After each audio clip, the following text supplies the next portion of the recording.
नमस्ते, प्रणाम। मैं आपका नीलम चौबे, हमारे चैनल में आपका स्वागत है दोस्तों। और सभी को हर हर महादेव।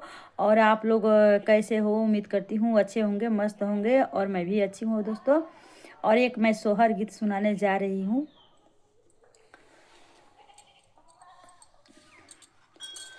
और अच्छा लगेगा तो लाइक सब्सक्राइब जरूर कीजिएगा।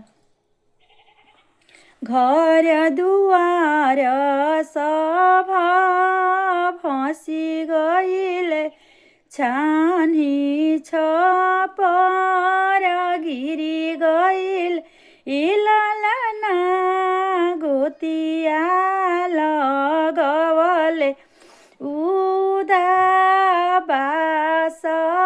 कहारे दिनवा काटबी नैहरवा, दिनवा काटब छव महिनावा के पदुमन उठी के इठी गईले माता से रजकर, ए माता काहे तोहरो मानावा उदास काहे रे मानावा, बेदिला काहे रे मानावा, बेदिल घर दुआर बबुआ भसी गईले,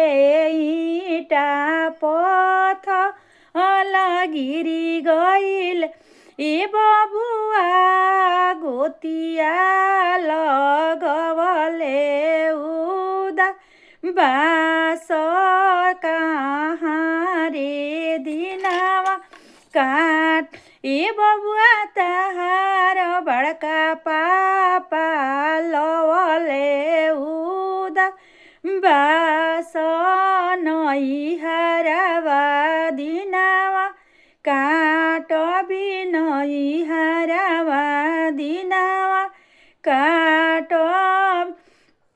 आतना वचन बाबू सुनले सुनहि नाही पावेले, सुनहि नाही पावेल, इललना घोड़वा पीठी भइले, आशा वार चलेले, अपना नगर चल ले, अपना नगर गैया के लोगावा डेराई गईले,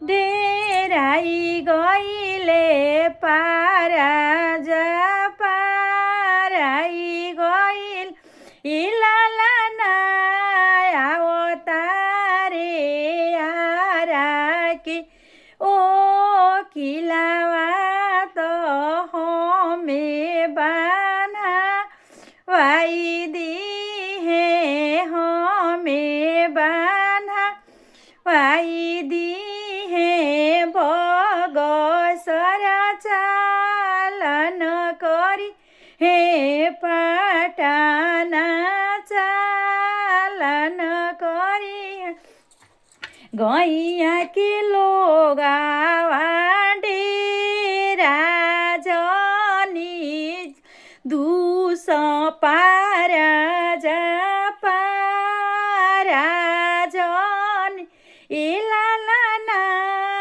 हम हई चौबेजी के बेटा, बीतही बीते बाट बिचवही चवे, नाप बिचवही चवे, नाप बी। दोस्तों अगला वीडियो में फिर मिलूंगी। और गीत कैसा लगा आप लोग लाइक सब्सक्राइब जरूर कीजिएगा।